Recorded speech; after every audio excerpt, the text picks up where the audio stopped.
நன்மையானவர்களில பரிசுத்தமான ஓய்வு நாள் ஆராதனைகள்ல கலந்து கொள்ளுறது விசேஷம். அதுதான் சங்கீதக்காரர் சொல்றாரு, வேறு இடத்துல 1000 நாட்கள் வாழ்வதை காட்டிலும் உங்களுடைய சமூகத்தில் வாழ்வது எத்தனை நன்மையும் எத்தனை பாக்கியமா இருக்குதுன்னு சொல்லி, அப்பேற்பட்ட பாக்கியம் நமக்கு வேண்டும் என்று சொன்னால் கர்த்தருடைய நாட்கள்ல கர்த்தருக்கு சத்தத்தை கேட்கும்படியாக நம்ம காதுகள் திறந்திருக்க வேண்டும். நம்ம கண்கள்ல கனனத்தில் இல்லாதபடி இருதயம் திறந்திருக்கணும். அப்பதான் கர்த்தருடைய வார்த்தை நமக்குள்ள போனாதான் தேவனுக்கென்று நாம் எழுந்து பிரகாசிக்கும்படியாக, அவருக்காக மேற்கொள்ளும்படியாக தேவன் தயவை பாராட்டுவார். அல்லேலூயா. இந்த முதல் வசனம் வாசிங்க, 89வது. கர்த்தாவே உம்முடைய வசனம் என்றென்றைக்கு வானங்கள் நினைத்திருக்கிறது. அவர் சொல்ல ஆகும், அவர் கட்டளையிட அது உருவாகும்.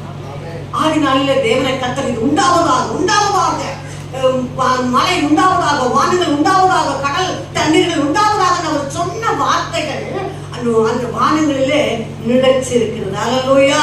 அப்ப கர்த்தருடைய வார்த்தைகள் ஒருபோதும் கெட்டு போவதும் இல்லை. ஒரு நாளும் அவனுடைய வார்த்தை நமக்கு ஆசீர்வாதமாய் தான் இருக்கும் தவிர, ஆனால் தேவனுடைய வார்த்தைக்கு மீறி நடக்கும் போது தேவ சாபமும் தேவ கோபமும் நமக்கு வந்துடுது. ஏன்னா அறியாத நாட்களில் தேவனை கர்த்தர் அறியாத போல இருக்கிறார்.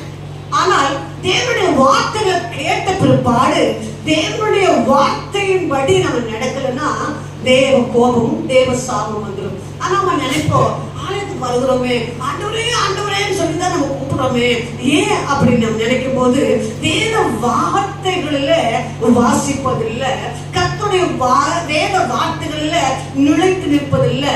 எப்படி காலையில போட்ட நெருப்பு போக எப்படி மேல போகுதோ அதே போல சில வேளையில நம்ம ஆண்டவருடைய வார்த்தை கேட்டோம்னா சத்துரு என்ன பண்ணிடுறா, நம்ம சிந்தனையில இருந்து எடுத்து போடுறான். அதனால அந்த வார்த்தைகளை நம்ம நிலைச்சு நிற்க முடியாம ஆயிடுது.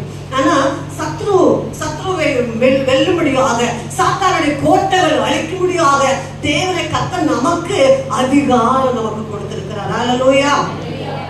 உம்முடைய உண்மை தலைமுறை தலைமுறையாக இருக்கும். பூமியை உறுதிப்படுத்தினீர், அதை நிலைத்திருக்கும்.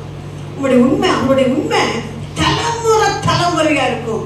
அந்த உண்மை எப்படின்னா, ஒரு நாள் இல்ல, 2 நாள் இல்ல, 10 நாள் இல்ல, 10 வருஷம் இல்ல, 15 வருஷம் இல்ல, அல்லது ஒரு தலைமுறை இல்ல.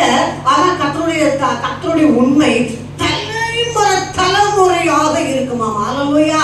அவருடைய தலைமுறை யார்